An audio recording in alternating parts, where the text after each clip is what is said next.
Hey, good morning or afternoon to you. Thank you for joining us. I'm Janice Reichert, Chief Operating Officer of the Antibody Society. Today's webinar is one in a series designed to inform and educate our members and the broader scientific community about the clinical pipeline of antibody therapeutics.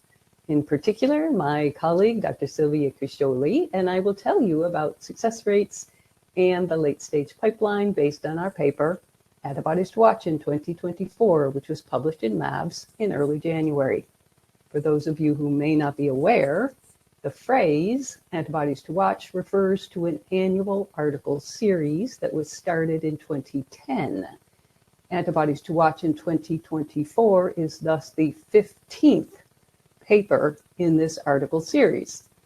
Please note the webinar is being recorded. Please do add any and all questions to the Q&A box in the viewer, and those questions will be answered at the end of the webinar. Without further ado, let's get started. First, I'll cover the basics, such as definitions we use for certain terms, sources and limitations of the data, and our objectives in doing this kind of work. I'll then briefly describe the overall trends for antibody therapeutics entering clinical study. Following this, I'll discuss antibody therapeutics, the approval trends, and those clinical phase transition and approval success rates. Dr. Criscioli will then provide an overview of the more standard Antibodies to Watch content, which includes first global approvals and antibody therapeutics currently in regulatory review, as well as those expected to enter review in the next little while. Brief background then for this presentation and all of our work really. An antibody therapeutic is defined in a certain way. It is a recombinant protein-based molecule. It will have one antigen binding site at least derived from an antibody gene, and it will have been or is being evaluated as a therapeutic. So this does exclude certain things. It excludes polyclonal antibodies from a natural source. It excludes DNA, even if that DNA encodes an antibody. It excludes FC only, as well as FC fusion proteins. And of course, it does completely exclude diagnostics. Because only companies market drugs, we do focus on the clinical pipeline of companies. For profit entities, that is, they could be either public or private. So we do exclude molecules that are in clinical studies sponsored solely by government or nonprofit entities. Our aim is to track innovation.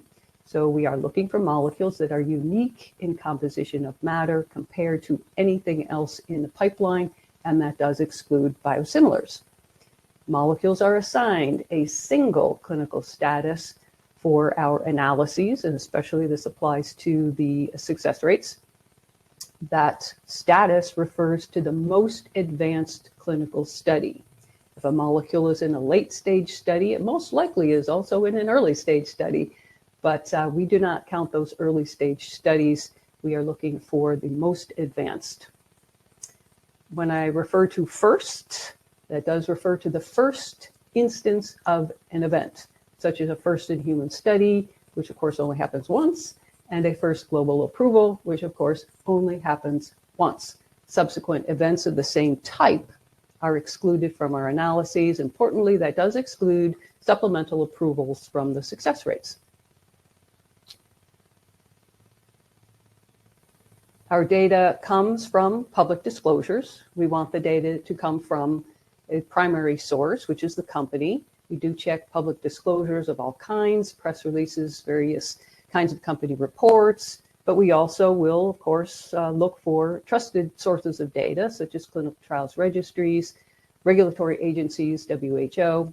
We are, of course, well aware of the numerous commercial databases, but we cannot and do not rely on them for data because we have very specialized inclusion and exclusion criteria.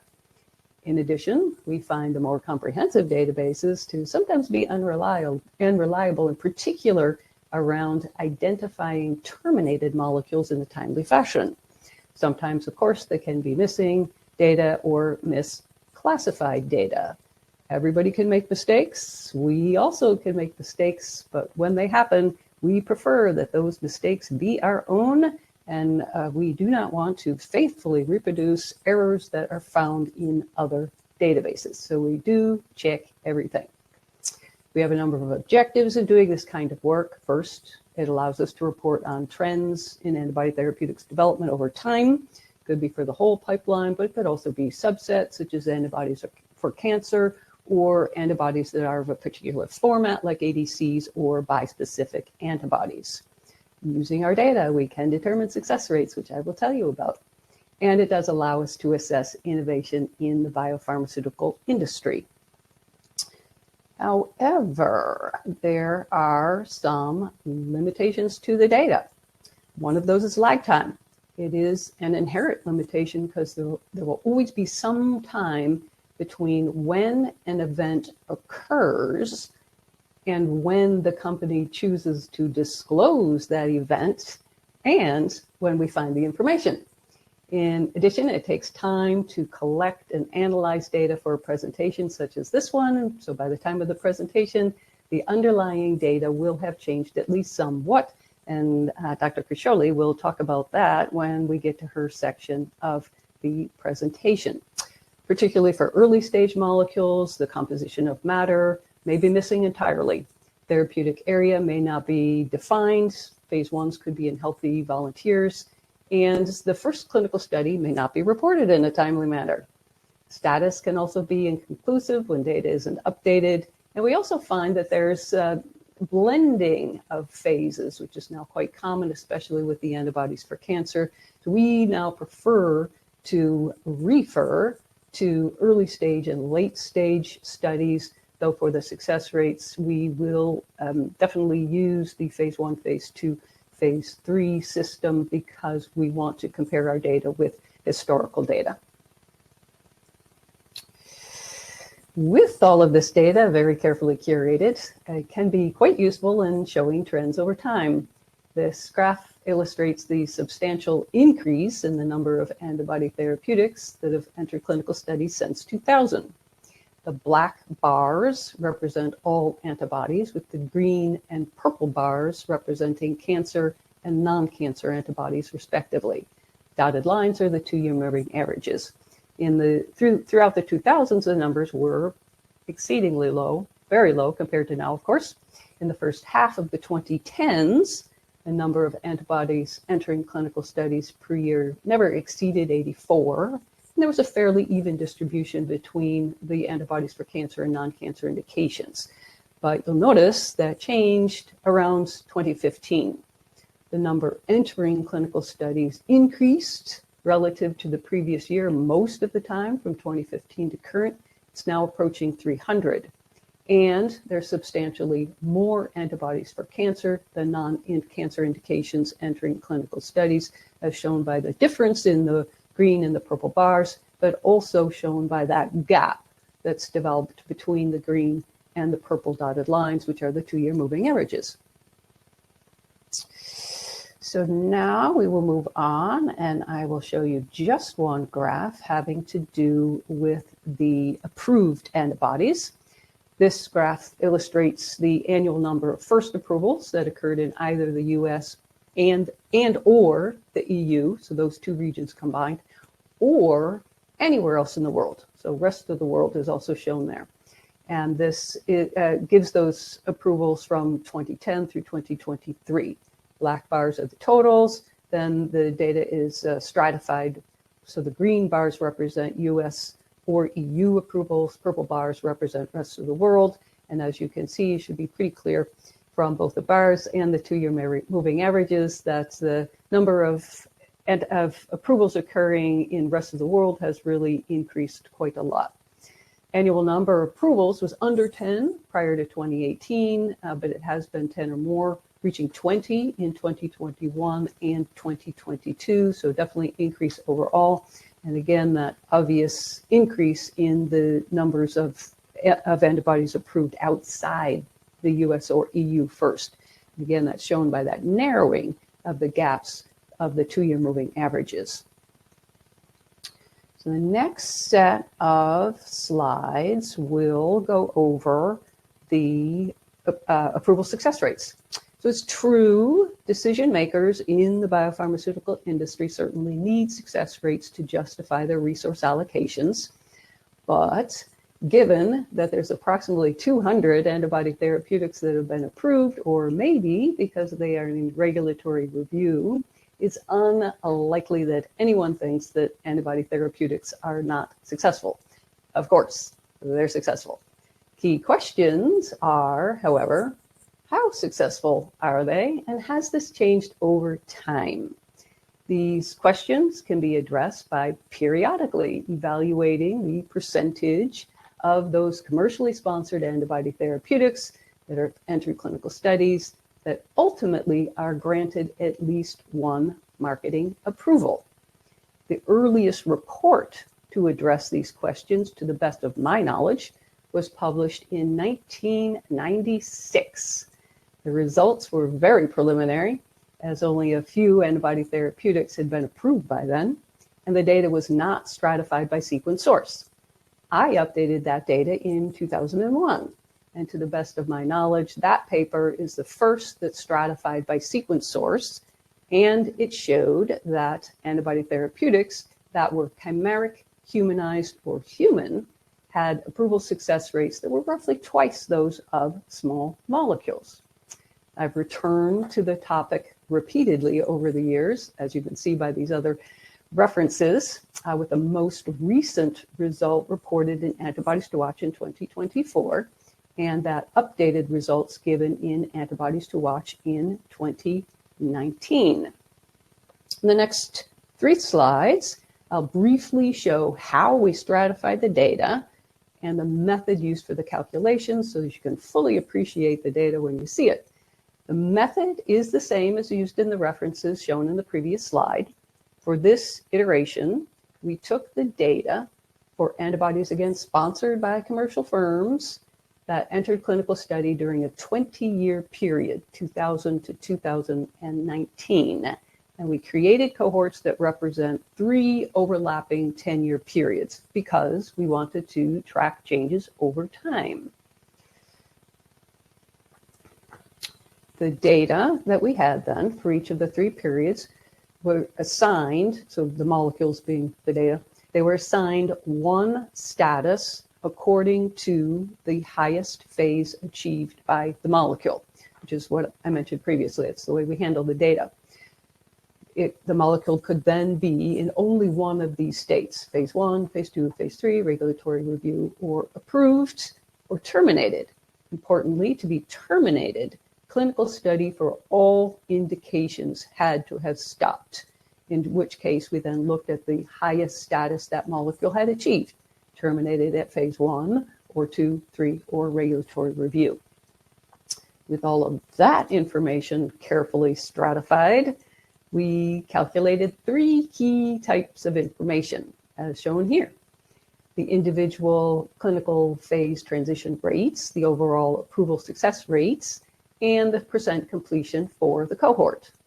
For the rates, all of the numbers are ratios of the number of successful molecules over the total.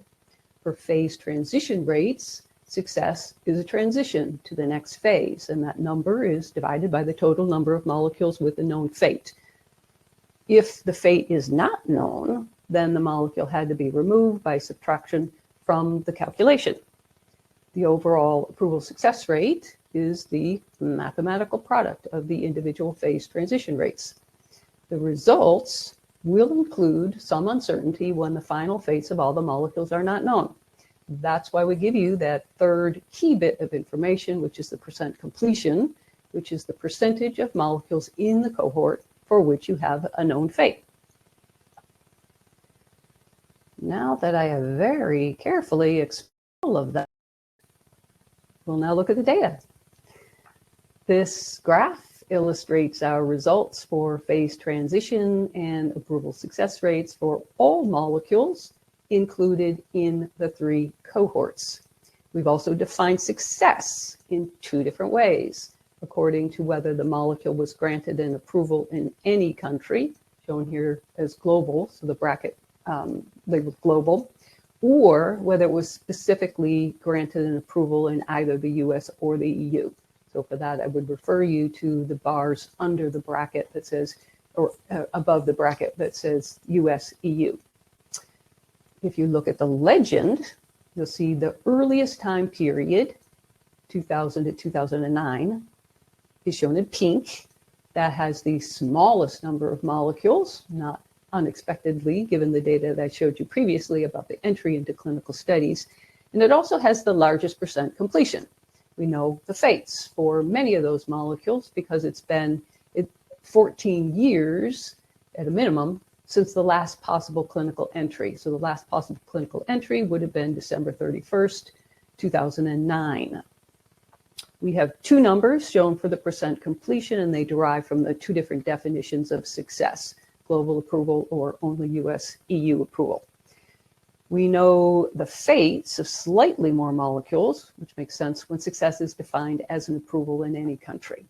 Red bars are results for the overlapping period, 2005 to 2014, includes a larger number of molecules, correspondingly smaller percent completion because less time has passed.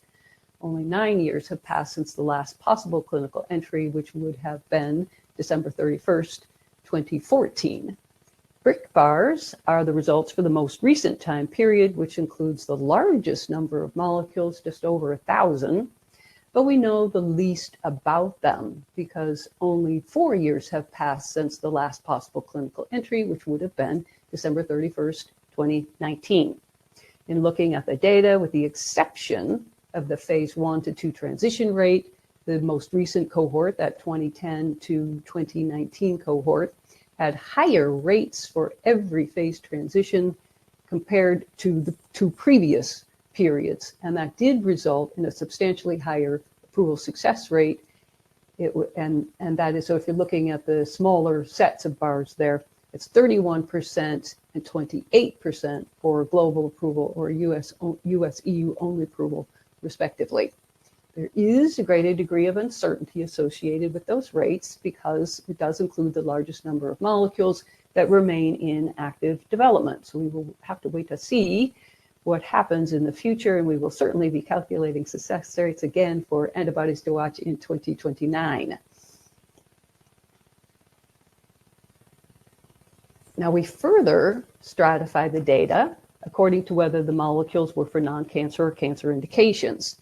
This graph illustrates our results for only the molecules or non-cancer indications that were included in the 3 cohorts. And we've just defined success in 2 different ways.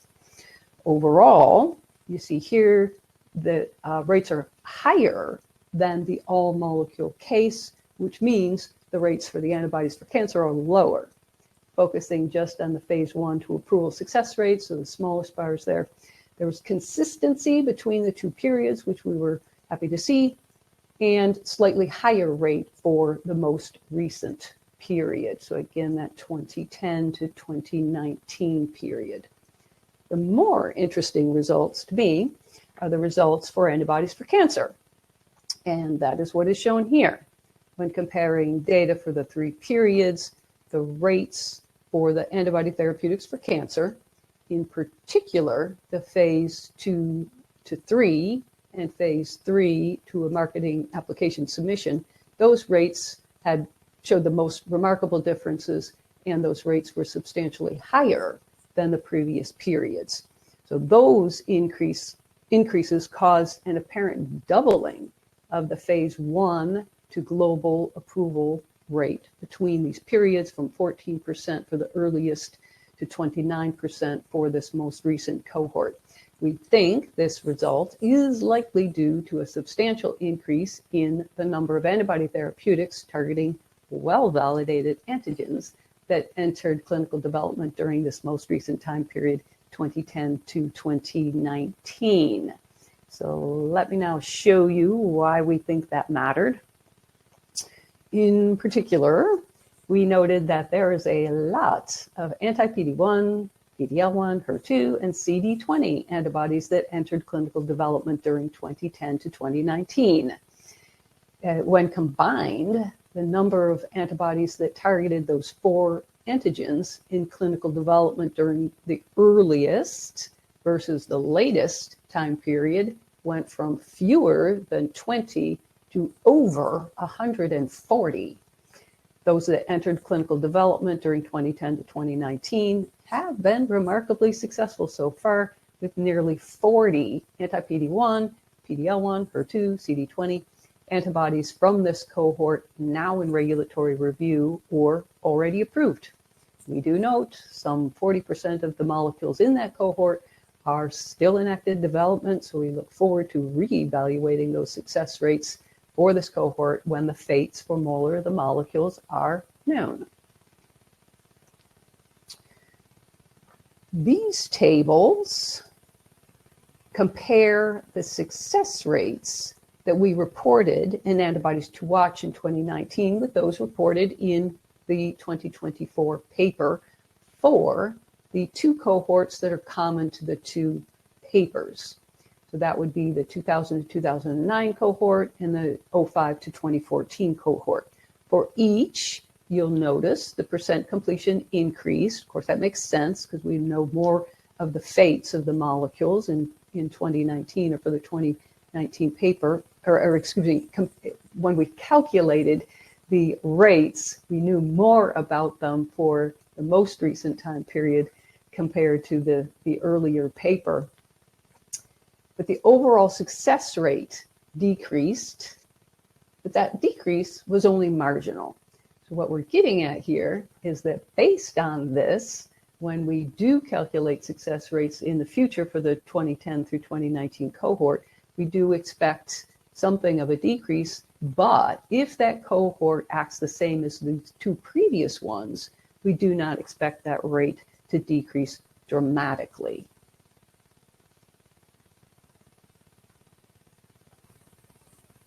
Finally, we do want to acknowledge that there's other approaches to calculating success rates. Bio, in particular, has put out a number of reports that include success rates for antibody therapeutics, but their method and definition of success were different, and that resulted in a substantially lower set of numbers. In particular, the bio reports use an all-indication approach, which means they include data for every indication for which the molecule was studied, and they limit success to a US approval. They thus include more terminations and fewer approvals, and that results in the lower numbers that they reported. With that, I will now turn things over to Dr. Criscioli. Thank you, Jan. And after Jan's insightful presentation on success rate, I will now give you an overview on first approvals in 2023.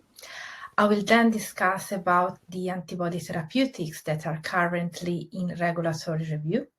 And then I'll conclude with an overview on the antibodies to watch for possible transition to regulatory review in 2024. But before starting, I would like to point out that although our Antibodies to Watch paper has been accepted, Antibodies to Watch in 2024 paper has been accepted for publication just a month ago, there is several new information that the companies have disclosed after our paper was submitted and after our paper was accepted for publication. The information that was disclosed after the paper was submitted, but before it was accepted for publication, has been added in the note added improves at the end of the paper, in brief. And while the information that has been disclosed after the paper was accepted for publication is not included in the paper at all. So we have gathered all these information, lots of details, and we have included these in our presentation just for you. And you will find these highlighted in yellow.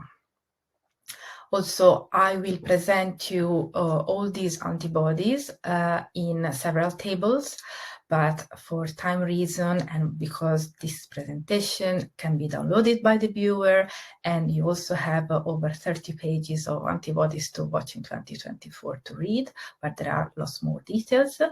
I won't be able to go through every detail of every row in these tables, but I do have highlighted the information that I think is more notable, and I will guide you through these. So I'll now start with the first approvals. In 2023, 17 antibody therapeutics have been granted first approval in at least one country or region. And to give you a clearer overview, we have divided them in antibodies for non-cancer indication and for cancer indication. The antibodies for non-cancer indications that have been approved last year are 8 and are listed in this table. If you look at the second to last column with the indication of the first approved indication that was first approved, you can nicely appreciate the variety of the indications that an antibody therapeutic can be approved for. We have Alzheimer's disease, myasthenia gravis, Chapel disease, ulcerative colitis, hemophilia, atopic dermatitis, hypercholesterolemia, and multiple sclerosis. And in the next slide, I'm going to show you all the cancer indications.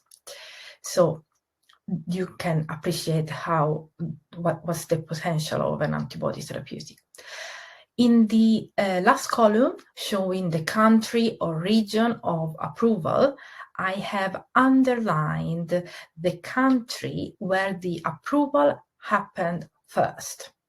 And here you can see that half of the antibody, 4 of them, have been approved first in US or EU. And the other half, they have been approved first outside of US or EU.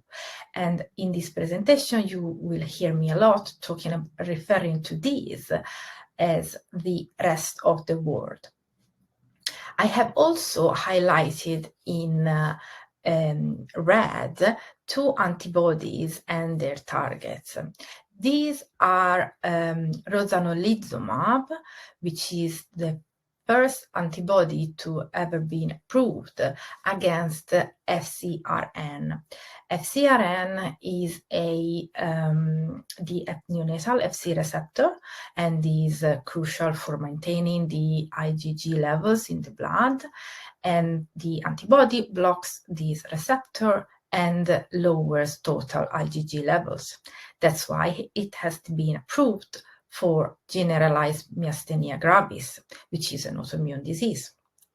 Then we have concizumab, which is an antibody targeting tissue factor pathway inhibitor. And this as well is a unique target, so we have no other approved antibodies against this target. And it is a downregulator of the coagulation cascade. It binds and blocks factor 10A. Concizumab works binding tissue factor pathway inhibitor and preventing the molecule from binding and inhibiting factor 10A, thus allowing the coagulation cascade to proceed. That's why it has been approved for the treatment of hemophilia A or B with inhibitors. Moving to the antibodies for cancer indications that have been approved, if you look at the last column, you can see that 4 out of 9 that are listed here have been approved in US or EU first. In this case, they have been approved first in US. And the rest have been approved in the rest of the world. And of these, 4 have been approved in China only. Also, you see highlighted in yellow in the last row, socalizumab, which is a human IgG1 lambda anti-PD-L1 antibody, which has been approved in China for the treatment of cervical cancer. This is one of the information that we have added to this presentation to complete the complement the antibodies to watch in 2024 paper. Then I have highlighted in red 4 bispecific antibodies that are nearly half the antibodies for cancer indication that have been approved last year.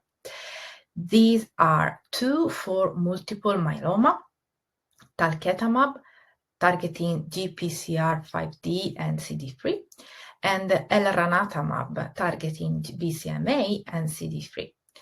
Then we have 2 antibodies, both targeting CD20 and CD3, and both approved for the treatment of diffuse large B-cell lymphoma, and these are epcoritamab and glofitamab.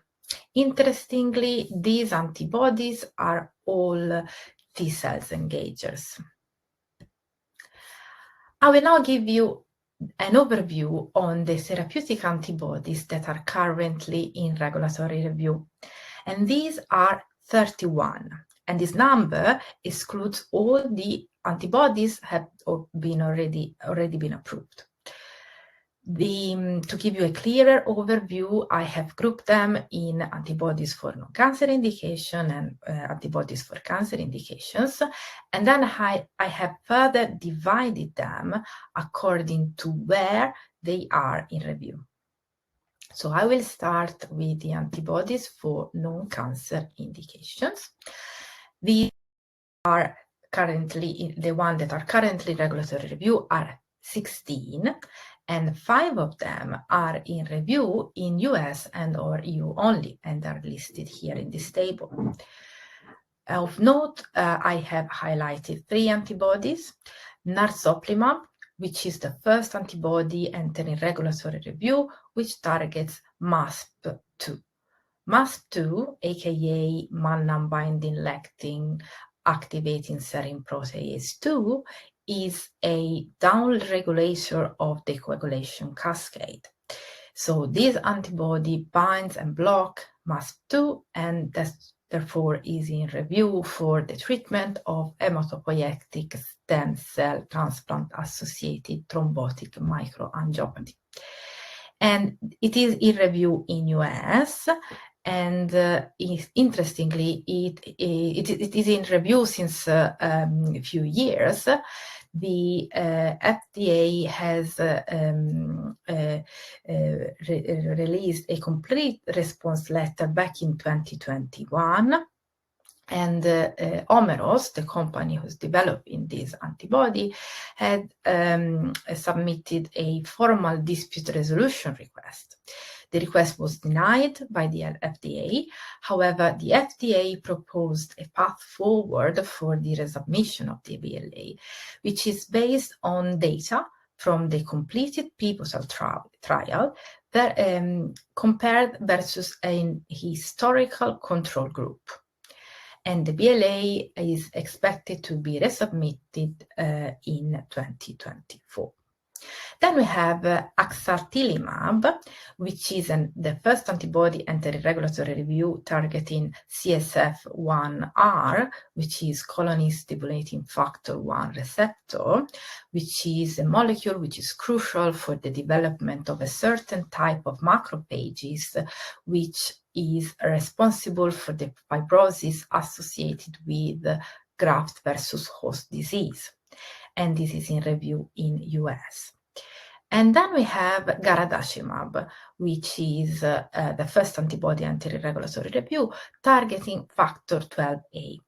Factor 12A is the plasma protein which initiates the kallikrein-kinin cascade, which is typical of hereditary angioedema attacks. And it is in review in EU. Of the 16 antibodies in review for non-cancer indication, there are 2 which are in review globally, in the US, EU, and also in the rest of the world.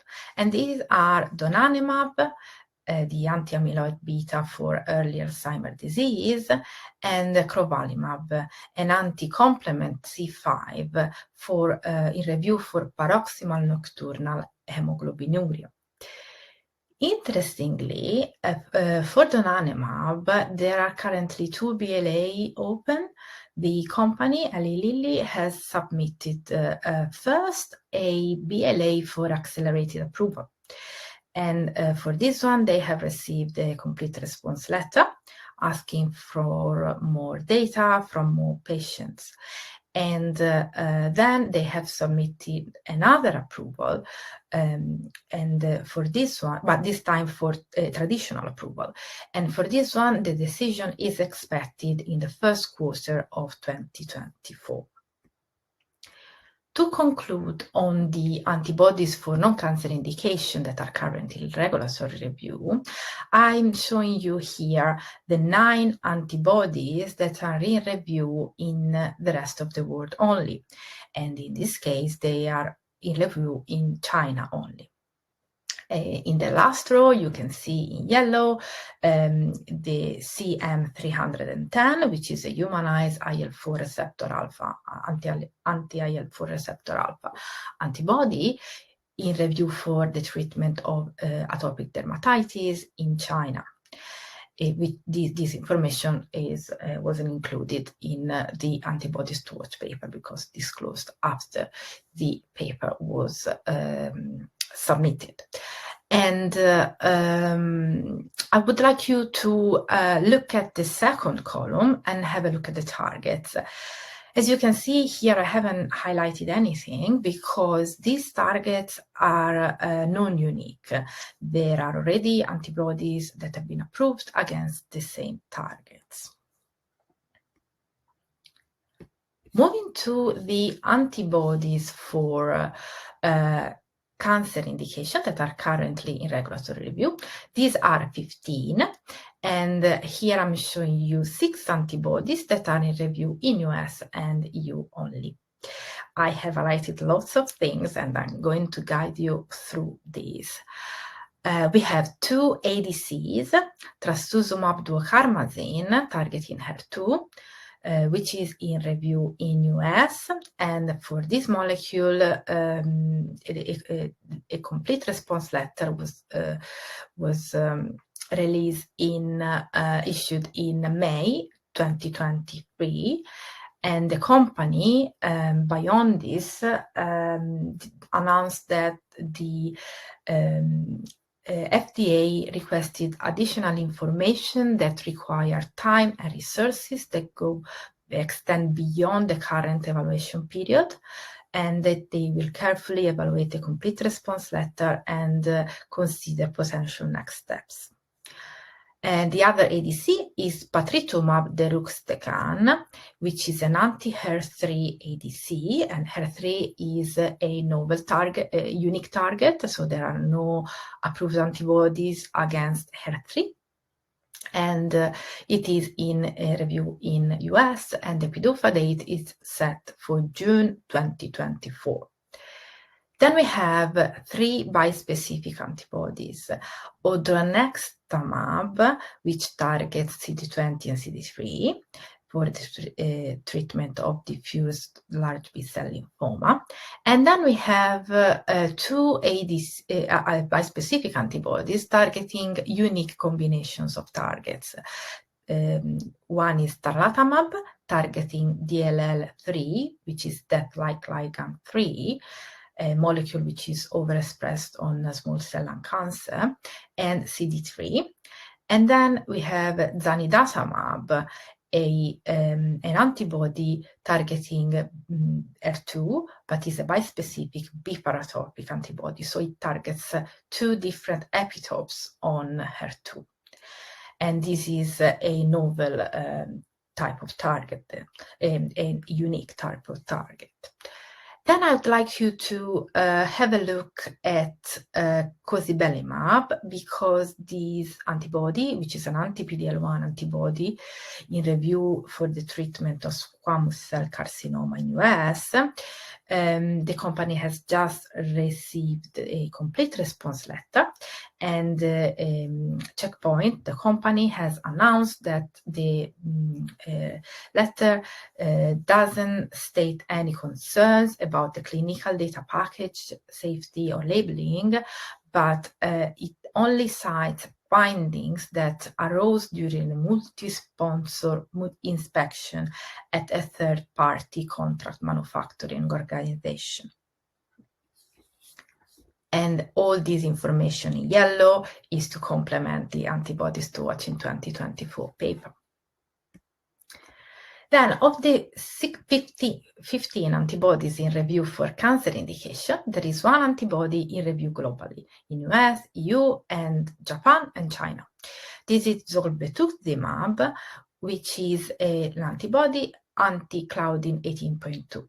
Claudin 18.2 is a unique target. There are no antibodies against this target, and also is a target that is at the moment widely studied, and there are lots of antibodies in the clinical pipeline targeting this molecule, which is overexpressed on several types of cancers, and it looks a very promising candidate target. The company has just received a complete response letter from the FDA, and also in this case, the complete response letter doesn't state concern about the molecule itself, but it only cites findings following an inspection at a third-party manufacturer. To conclude on the antibodies for cancer indication that are currently in regulatory review, I'm showing you here the 8 antibodies that are in review in the rest of the world only. And like for the antibodies for non-cancer indication, these are in review in China only. And in the last row, you see it is the additional information compared to the paper regarding sacituzumab tiromotecan, which is an ADC targeting TROP2, and is in review for the treatment of triple-negative breast cancer in China. We have another ADC, which is trastuzumab botidotin, which is an anti-HER2 ADC for the treatment of HER2-positive breast cancer. And then if you look at the target column, the second column, the targets here are all very well validated targets. We have HER2, PD-1, PD-L1, CTLA-4. There is only one antibody, ivonescimab, which targets very well validated targets like which are PD-1 and VEGF-A, but the combination itself is a unique combination. And now I'm going to conclude with an overview on the antibodies to watch for possible transition in regulatory review in 2024. So based on companies' disclosures, we have identified 19 antibodies which might enter regulatory review in 2024. 8 are for non-cancer indications and 11 for cancer indications. I will start with the antibodies with non-cancer indication. And here I have highlighted 4 of them and their targets because these are targeting unique targets. So there are no antibodies currently in regulatory review or approved against these targets. So the mechanism of action of these antibodies are unique. The first one is bentracimab, which is an antibody targeting ticagrelor. Ticagrelor is a drug, is an anticoagulant, and the antibody binds, blocks, and clears ticagrelor from the circulation in order to reverse the antiplatelet effect of the drug. Then we have anselamimab, which is an antibody anti-amyloid light chain for the treatment of amyloid light chain amyloidosis. And then we have latozinemab, which is an antibody anti-sortilin. Sortilin is a molecule involved in the degradation of progranulin. The low levels of progranulin are associated with frontotemporal dementia. So the aim of latozinemab is to target the sortilin progranulin axis in order to elevate progranulin levels. And finally, we have apitegromab, which is an anti-myostatin antibody. Myostatin is a molecule which is a negative regulator of muscle growth, and the antibody targets a precursor or latent form of myostatin in order to block it and reverse and restore the normal muscle growth. Moving to the antibodies for cancer indication, which, as I said, are 11. I have divided them into groups. Antibodies for hematological malignancies, which are listed here, and antibodies for solid tumor, which are listed in the next slide. Of the antibodies for hematological malignancies that are under our radar for possible transition to regulatory review, we have a B-specific antibody, linvoseltamab, targeting BCMA and CD3. And then we have a radio-labeled antibody, apamistamab iodine 131, which targets CD45, and CD45 is a unique target. And then we have sabatolimab, which targets TIM3, and TIM3 is a unique target and is one of those novel checkpoint inhibitors that is also expressed on blasts, and this is meant for the treatment of myelodysplastic syndrome.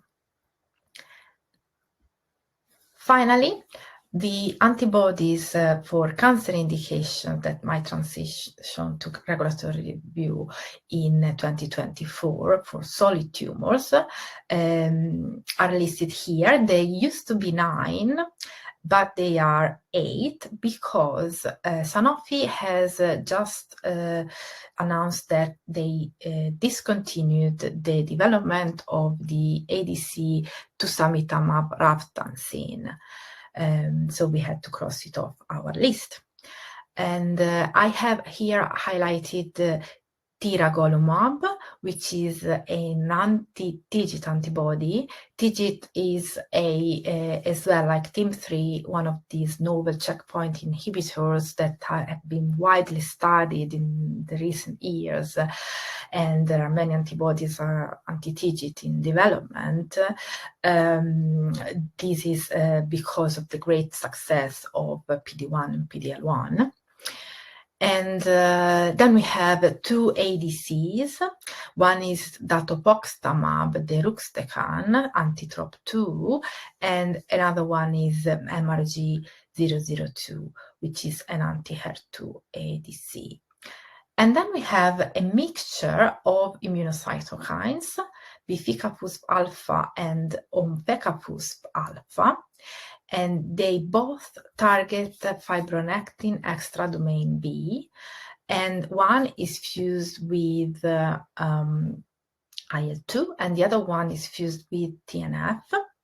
And if this goes to regulatory review, they will be the first immunocytokine entering regulatory review, which would set a great milestone for this type of format. And then we have, finally, we have 2 bispecific antibodies, zenocutuzumab targeting HER2 and HER3, which is a unique combination of targets, and erfonrilimab targeting PD-L1 and CTLA-4, which is as well a unique combination of targets. And this is all from me, and I will hand you back to John for the concluding remarks. Actually, can you advance the slide? 'Cause I think I lost track of where we are. Thank you. Now I have it. In concluding, we just want to leave you with a few simple messages because we think the presentation was pretty clear. And we hope you agree with us that first, antibody therapeutics are certainly entering clinical studies and being proved in increasing numbers. In evaluating the success rates, we do see higher rates for antibodies developed for non-cancer indications, but the success rates for antibodies for cancer, for those that entered clinical studies relatively recently, the 2010 to 2019 cohort, they're only marginally lower. That we have found, based on the data, that may be due to the expanded development of antibodies that are for well-validated targets. However, overall, we do think the results support the statement that antibody therapeutics development, as conducted by the biopharmaceutical industry, is robust and increasingly successful. We also see continued success in the future with some 31 antibodies in regulatory review, which is an astounding number, and some 19 that may enter review soon. This is only January, so we expect to hear about more than just these 19 in the months ahead. Finally, we do want to direct you to our publication for additional information. We very much want to thank our Antibodies to Watch in 2024 co-authors for their participation. As you might imagine, creating such a paper is a massive amount of work, so we're very appreciative of the contribution of their time and considerable expertise. We also thank the Antibody Society and their sponsors for their support. We also want to encourage you to join the Society if you're not already a member. The Society is a nonprofit trade association. We do a lot of work in business intelligence, which we disseminate in various ways. We have searchable tables on the Antibody Society website. They do include the content that is in Antibodies to Watch, and we do keep those tables updated through the year, so we direct you to that. If you want to keep track of what's going on through the year, you don't want to have to wait for Antibodies to Watch in 2025 now would be the next one. We do provide pipeline data to our sponsors. And speaking of the sponsors, I want to point out that membership is free for anyone who works at the sponsor companies. Company logos will be shown here in alphabetical order. If you see your company's logo here and you are not already a member, please do feel free to go to the Antibody Society's website and register for your free membership. Your company, after all, has already paid for your membership, and we do thank them for that. Finally, thank you. Thank you for listening to us. We hope it was interesting and informative. And I believe we have a few questions here. So we will start with some of the questions. And if I can find the first one. Yeah. Do you want to go ahead, Celia? Yes, sorry, I'm finding are antibodies new antibody formats, diabody, bispecific, CFP, etc., considered as monoclonal therapeutics? Yeah, the answer to that would be yes. Yes. So yes, that's why I carefully went through our definition of an antibody. Yeah. It is recombinant, so there's that. It has at least one binding site derived from an antibody gene, and it's studied as a therapeutic. So as long as it has one binding site from an antibody gene, at least, it can be a Fab. For example, ReaPro, approved in 1994? That is certainly included as an antibody. There was one previous question that's a trends for percentage of antibody fragments entering clinical studies. That is certainly something that we can do. We can parse this data by the format. So it could be a fragment, it could be an ADC, it could be a bispecific, it could be something over and above a bispecific, trispecifics, et cetera, pretty much any way that you can parse the format and general category for the antibodies, we'd be able to do a trends over time. So yes, we can do that. I don't have it available to show you today, though. Yeah. I'll go with the next question. Did you look at the success rate of transition for first-in-human antibodies, new targets? Do you see in time here an increase in time? Do we see in time here an increase? If I'm parsing that question, it actually is a very interesting question, not one we have done, because as you can imagine, PD-1 was actually a novel target at one point. Exactly. So we could take the data sets and look at them according to the success only for the ones that were unique targets or novel targets at the time, and then figure out success rates for such a sub-cohort. We have not done that because, believe me, I never thought of doing that. But it's a very good question and a very good approach that we might take in the future. Yes, exactly. Very good. And then we have efgartigimod was a few years earlier approved against FcRn and generalized myasthenia gravis. Yes, however, you mentioned about the antibody that was approved and said that was unique. So absolutely, we hear this again and again, and I'm so sorry to Arginex that we don't include the molecule. It technically does not meet our definition. Exactly. Because it's FC only. We exclude FC only and FC fusion protein. It's specifically that molecule that caused me to add that special aside that it's FC only isn't included. Sorry. Exactly. Because it's a great product, of course, but yeah. And the target is FcRn, so you can bind it with this FC as well. So you don't necessarily need to have a Fab for that. Yeah, exactly. That's why. Yes. Any trend in more lambda light chain antibodies in the clinic?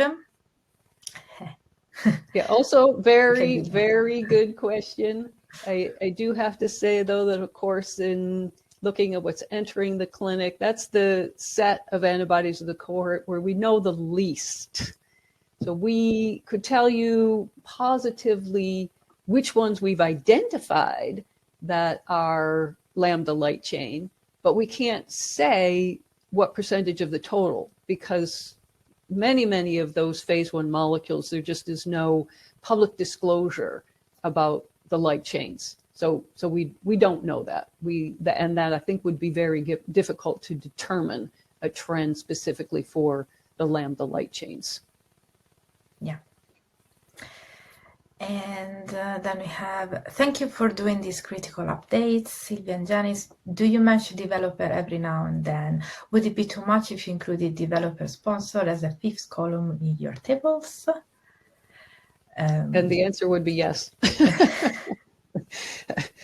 Sylvia brought this up, and I said, no, Sylvia, we don't want to add the corporate sponsors for it. The reason being that commonly there's more than one, so it actually does take quite a bit of space to add all of that. In addition, the information is in the headers of every single one of the summaries right at the top. It'll say molecule and the developer. So it's very easy to find that information in the paper. And so we would direct you to the paper for that. Yeah. Then we have success rate in P1 to P2 transition appear to have reduced, whereas other phase transition rates have increased. Do you know why P1 to P2 success has reduced? We did not delve into that in detail. And partially it's just a matter of time. And also in my previous experience of having done this, thrown myself at that problem over and over again, you cannot it's very difficult, actually, not you cannot. It's very difficult to find the reasons for failures. So if you see a reduction in the success rate, that means there's been an increase in the failures. Well, why? What has caused those failures? Then you have to go try to find the reason for failures, but specifically for phase 1 molecules, it can be exceedingly difficult to understand really why a company stopped developing the molecules. Often disappears out of, they don't even remark on why it disappeared. It disappeared. So we can't really say for sure with any sort of authority why that rate specifically decreased. Exactly. Yeah. It seems that there are many molecules under review in China only. Could you comment on reasons why an antibody might be under review in one country but not others? Can I go? If you want to dive in, dive in. Well, first of all, it depends who's the developer. So if the company is developing the molecule is in China, maybe that's why it goes first in review in China. So at the moment we see it in review there only. A lot of countries started to develop to delve into the antibody therapeutics field, and they are now developing lots of antibodies, which are, as I was showing you earlier, targeting the same targets of antibodies that have already been approved in US or EU. So you could see maybe these happening in China because they are producing their own antibodies. I don't know if Jan wants to add something. Yes, that's absolutely correct. One of the first things that I would have said. The other part also could be just how the company is evaluating the market for the particular molecule. I believe it was crovalimab that Roche put into regulatory review in China first. I mean, that was a new one on me, to have a major multinational select a country outside of the US or EU first to submit a marketing application. And Roche, to the best of my recollection, Roche said it was because that's where the market is. So that's where we're starting. True. Could you please comment upon trends for ADCs? For ADCs, certainly we see more of them entering clinical studies. It'd be hard-pressed to miss that trend. But in terms of the success rates, we haven't calculated those yet. We do intend to hopefully do an entire paper based on nothing but success rates for all the different cohorts of the molecules, and certainly ADCs and bispecifics would be right at the top of our list to calculate the success rates and show the trends for them. So we do plan on doing that, hopefully within the next 6 months or so. Yes. What is the average time spent in the different phases? Are there any trends? Very good question. Yeah. I can give you a very rough idea based on, again, having calculated this many, many times, but not for some time. It is something that we should get back to. We do track those major transitions over time. So that I think that does distinguish what we're doing compared to what anybody else is doing. We are tracking these molecules in real time, and I have been doing it for 20 years. So, I look for that IND, first in human study starting, then the first transition to a phase 2, first transition to a phase 3, and then of course on to regulatory review and approval. So you can parse the data according to the length of time spent in the various phases. Broadly speaking, very broadly speaking, I think of the 1, 2, 3 rule. So in phase 1, it would be 1 year. Phase 2, it would be 2 years. Phase 3, it would be 3 years. But in reality, it's more like 1 to 2 years for phase 1, 2 to 3 years for a phase 2, and 3 to 4 years for a phase 3. Overall, most antibodies are approved in a broad range of something around 6 to 8 years. Can take a little bit longer than that. There's a few that have taken a bit shorter than that, but those are like general ballpark numbers. And we do aim to have more precise numbers and trends over time, hopefully. with our next set of calculations. It is on our list of things to do, but as you can tell, there's an ever increasing list of things for us to do. But thanks for the question. It's a very good one. Are the clinical trials done together with chemo drugs? Any trends? Yeah, I would say certainly when something is entering clinical studies, it will always be done primarily with chemo drugs. You have to give the patient standard of care also. And there's a lot of combination studies being done, but that I would not add to my list of things to do, because that's just too complicated for us right now to be tracking all of the combination drugs or the combination trials that are being done. There's a huge, huge number of them. Good. In the past, biologics, mostly antibodies, were also compared to small molecules. In the past, it was shown that chance to approval for antibodies was much higher than small molecules. Is this still the case? And thank you for that question, because I believe I was the one who showed that the approval success rate for antibodies was much higher than small molecules.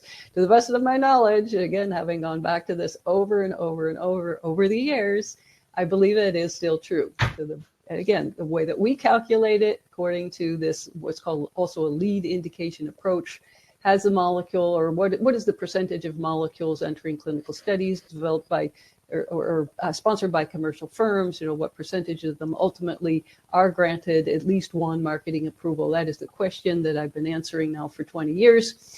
And the numbers keep coming out pretty similar.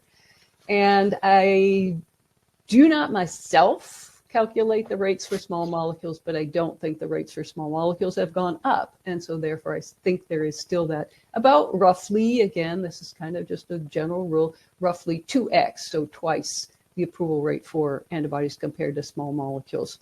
Though again, it's something that we continue to track over time and continue to watch that success rate for the antibodies to see what's happening with it. If it goes down, we will tell you that too. But for right now, it seems pretty stable or even inching up a little bit.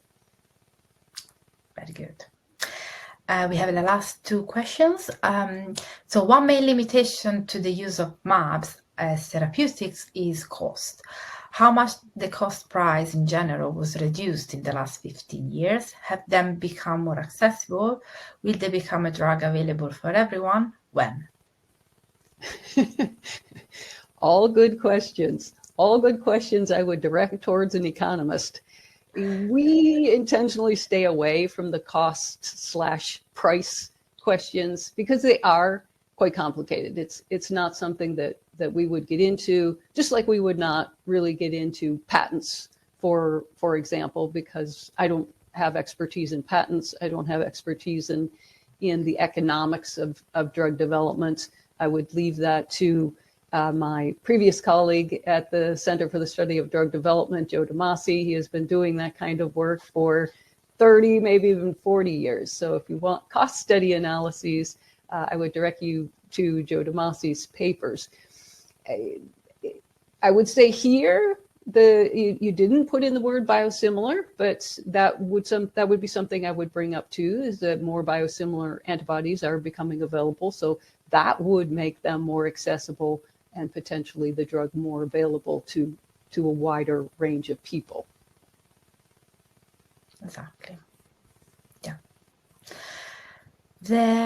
Are there any upcoming antibodies that are administered via a non-invasive route, such as intranasal, intradermal, inhalation? There's a few, especially with the pandemic. There were antibodies that were looked at as intranasal for sure, maybe even inhalation. I'm not positive about that. It's still highly unusual. And people are even looking at oral routes, but they're all still highly unusual compared to IV or subcutaneous administrations. Exactly. Yeah. And that was our last question. Okay. Well, thank you very much. We do appreciate your participation And so in concluding, we hope you enjoyed learning about success rates and antibody therapeutics development from our webinar. And thanks again for joining us today. An on-demand version will be available very soon. I'll send a link to it by email to everybody who registered. Please do feel free to watch this or any of our on-demand webinars when it's convenient. Thanks again, and have a great rest of your day.